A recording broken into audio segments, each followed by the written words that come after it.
Hey everyone, it's Dr. Namani and Dr. Louie back today with the Athlete Spine, and we have a really special guest on with us today, Andrew Thomas from the Seattle Sounders, where he is one of their goaltenders. And we're really excited to have Andrew on today. We got to know Andrew, I guess it's been a little while now. We were part of the surgical team along with Dr. Rajiv Sethi, who took care of Andrew for a back injury. So thanks for hopping on with us.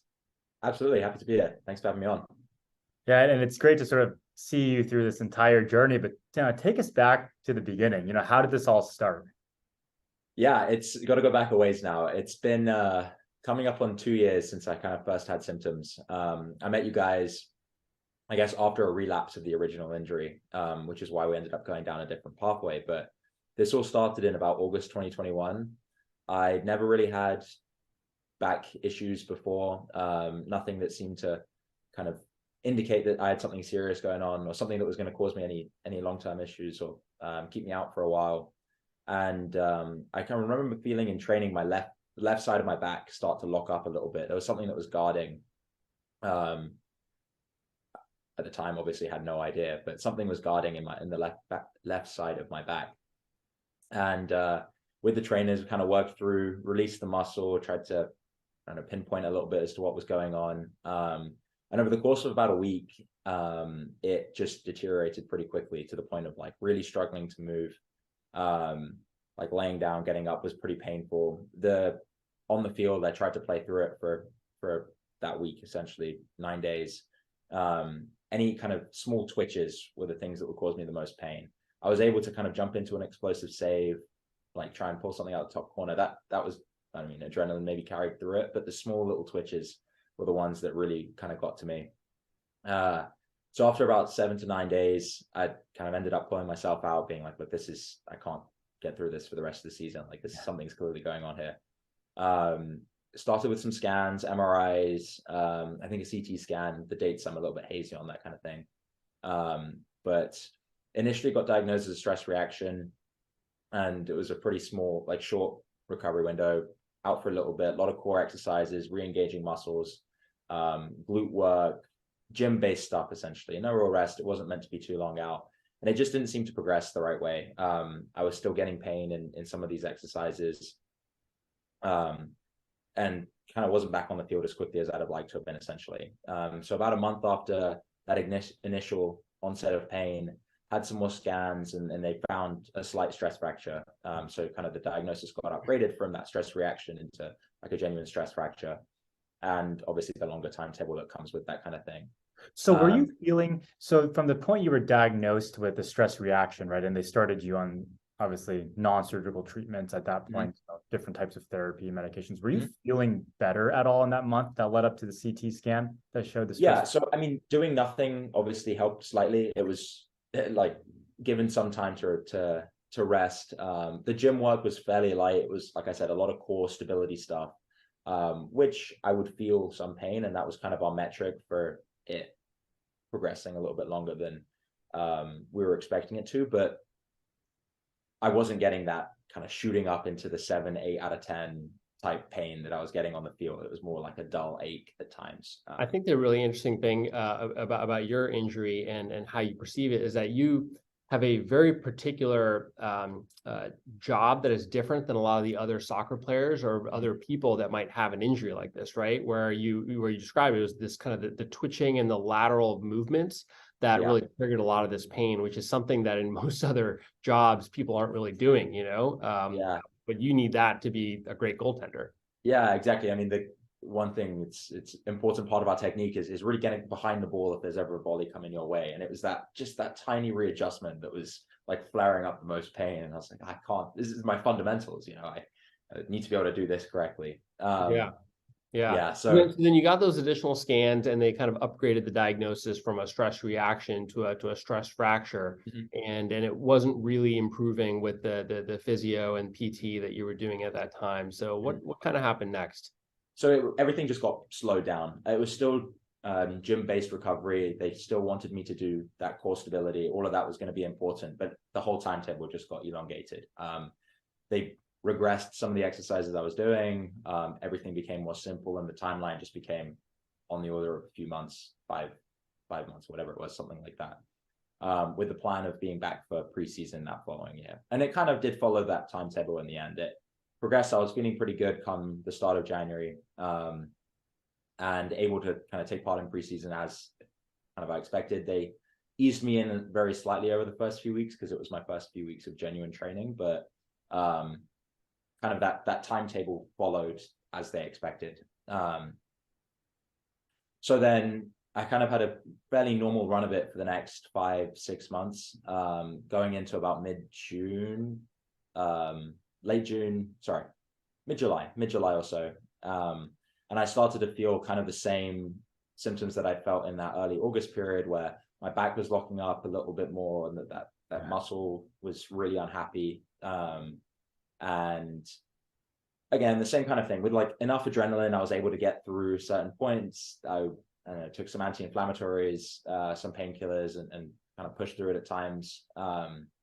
And again, over the course of the next like 3-4 weeks, it just went downhill kind of quickly. You're like, I know this feeling. I've gone through it before. Yeah, it's not that fun. And it was frustrating because it kind of stagnated a little bit as it was declining. And then I remember having a throw in a game where I just felt it go completely. And I was like, oh, that was that. I was, something is different about that specific moment to anything that I'd felt the last few weeks. And so, yeah, I remember after that throw up and after the game kind of saying to the coaches that like, something's wrong again here.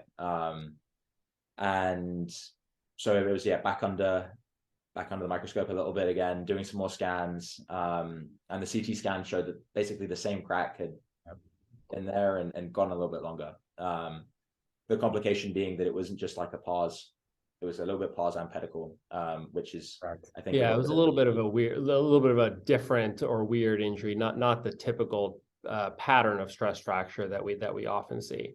So exactly, and because of that, I think you had gotten a couple of different opinions, and you'd gotten some differing answers as to how best to address it as well, correct? Yeah, exactly. And so we tried, like I said, we tried that non-surgical route. We tried the gym-based exercises, the very normal recovery timeline. Everything I'd been told in and around that period was that you kind of deal with this once, it shouldn't really happen again.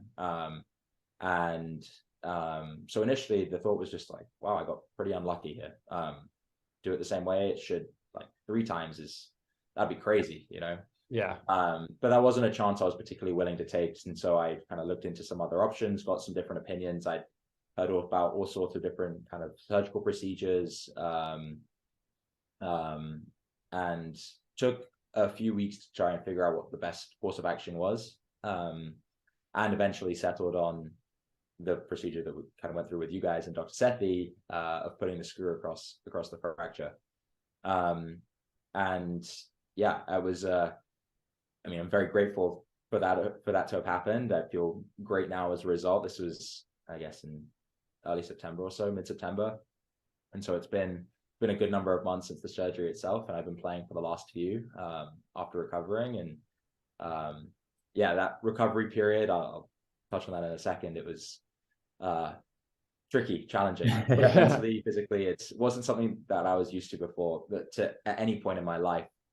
Waking up from the surgery and being told that you're not allowed to bend over, lift more than 10 pounds for. And we were really strict about that.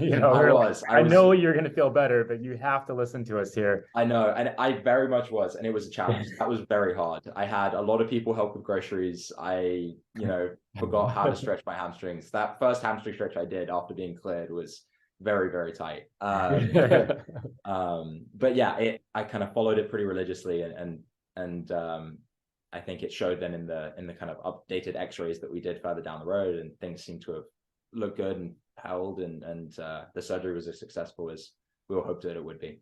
Yeah, wonderful. And I think if we take a step back and we think about how do we treat these, pars, and yours is a little different with the pedicle component fracture, I think from a school of thought standpoint, there's 2 major options. One is to fuse that level, right, and allow the stabilization from the fusion to allow the fracture to heal over time, or to perform something what we did here, and that sort of try to address the fracture itself with a screw that crosses the fracture to provide stability right at the fracture site.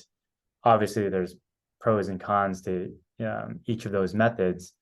But I think, and you did all of your research, you had those opinions, and you clearly selected one that you felt was best. And it's really good to hear how well you're doing now, because, anytime we operate on someone like you, we get really nervous, right? Because you test the surgical sort of site very different than most of our other patients. But yeah, tell us a little bit about your recovery and what that was like as you got stronger again, especially from the Sure. medical It was, standpoint.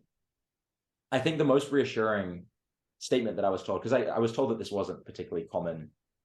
It wasn't particularly common fracture, and then as a result, not a particularly common solution to said fracture. But the bit that helped me sleep that first few nights, like before the surgery, was that it was just such a common procedure to do in like a metatarsal stress fracture, that it's what you do every single time, and it works every single time. And I'm like, all right, well, works there, it's probably gonna work on my back too. And yeah, it has. It did. So it worked out great. But the recovery itself, that initial period of doing nothing was tricky. Obviously, my job requires some physical activity, and this was a very extreme change from a lot to suddenly zero. Like no lifting, no upper body, no moving quickly. I was like going on extended walks to try and burn a few calories here and there. But yeah, the mental part of that was definitely a challenge too. It's not easy to kind of, I don't know, it was a very much a lifestyle change, obviously. Whereas the recovery the first time, I was still in the gym, I was still doing stuff, still able to kind of feel more normal, I guess, in some way. It was recovering from an injury that is more typical. And the rationale there is really just, so everyone kind of understands, is that this period was to try to get the fracture itself to heal, right? We want to kind of protect that screw that we put in there that are holding the bone ends together to allow the bone to unite together and for the fracture to go away.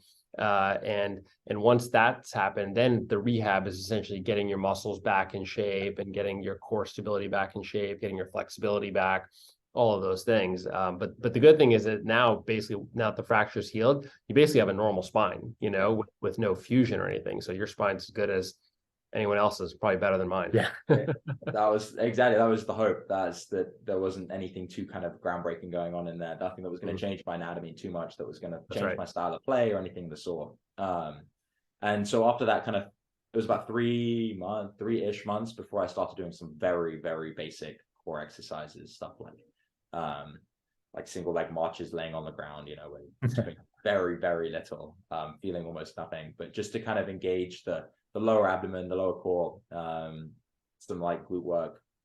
And that just progressed over the course of about 2 months until my follow-up appointment with Dr. Sethi, or a month and a half until my follow-up appointment with Dr. Sethi, when I got that kind of green light to start ramping up properly. The kind of, wow, this is healed, this is solid, go recover as you would to be out on the field. And so that's where kind of the training staff at the club takes over a little bit more, and it's, all right, we need to get your body from being solid and secure to ready to play 90 minutes and jump around, or in a training session, jump around, I don't know, 80, 90 times, hit the ground a ton, kick balls long, et cetera, et cetera.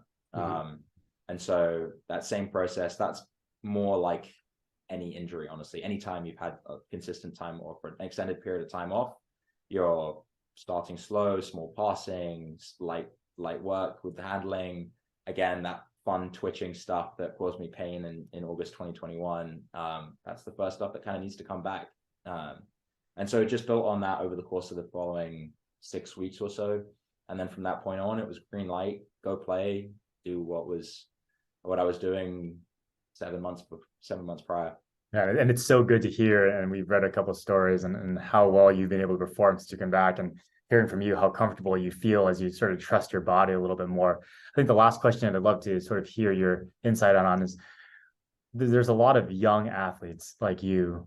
Obviously you do it in a professional setting, but a lot of young athletes who really care about the sports that they play. And, when they're told that they are going to have to undergo a surgery, it's really scary to think about, how that alters potentially their life and something they enjoy doing. What advice do you have for them and for these individuals that are getting ready to go through surgery and then arduous recovery and getting back to playing where they were before they were hurting?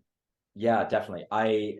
the first thing that comes to mind as you say all that is that I completely empathize that it is not easy. It is so hard to go from a lot to nothing. But I have seen through this process more so than at any other time in my life, kind of the importance of trusting that extended process of recovery. There was no rushing it. There was no, let's cut the corners on the lifting and the twisting and the bending. And let me pick up like 30 pounds today, just because, you know, adhering to that process completely fully as is instructed by the medical staff, by trainers, by everyone that wants to be helping and is in your corner. That's the key part in this recovery, in my opinion. And going through all those steps and like kind of trusting that process means that you can come out the other side without the pain, without the issues. And I mean, this has been, as I go back and think about it, it's really hard to pinpoint specific moments, how I felt at certain times, just because I've been thinking about it for so long. I've been so hyper aware of my back. And so suddenly not having to, because the surgery has been successful and having adhered to this whole process, like there is this other side that I didn't really think existed. And that comes from trusting the expertise of the people around you, the surgeons, the trainers, everyone around you. And so it isn't easy, and it is a long process that is hard. But there is a finish line essentially, which isn't easy to see at the time. Awesome. Well, I think that's really, really heartening to hear, you know, for all the younger athletes that look up to people like you know, playing professional sports. So just wanted to thank you again for joining us today. I think this has been really fantastic. We're really excited to see what you're going to do this season. And I'm sure the Sounders are going to continue having a great season as they've already started having this year. So until next time, this is Dr. Namani and Dr. Louie. Thanks again, Andrew, for joining us. Be sure to like and follow us, and we'll see you guys soon. Thanks.